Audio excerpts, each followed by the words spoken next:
Well, we'll take images and spectra in the ultraviolet and near ultraviolet part of the spectrum of the sun.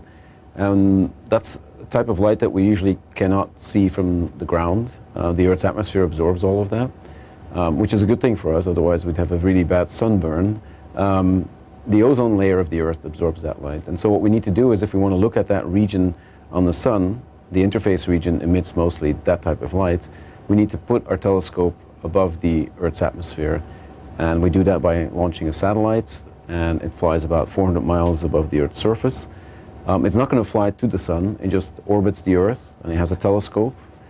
The telescope takes the light, and that light gets fed into a spectrograph, which splits up the light into its colors.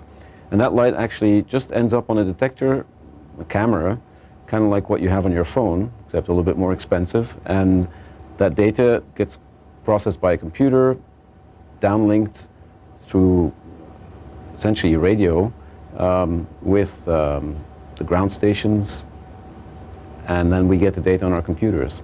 So what we do with that data is we combine it with data from other observatories, either other solar satellites that orbit Earth, or even the sun, that look at the sun, but that look at different parts of the sun. And we combine all of that information with computer models. And the computer models really help us understand this very complex region where so much of the solar activity is happening.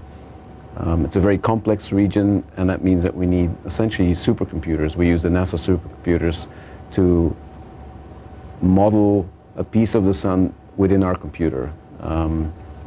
We also use ground-based telescopes. These are telescopes that are usually in the middle of the ocean where there's very nice weather and very stable air, and they allow us to look at different parts of the sun's atmosphere, more the surface of the atmosphere, which drives a lot of the activity higher up.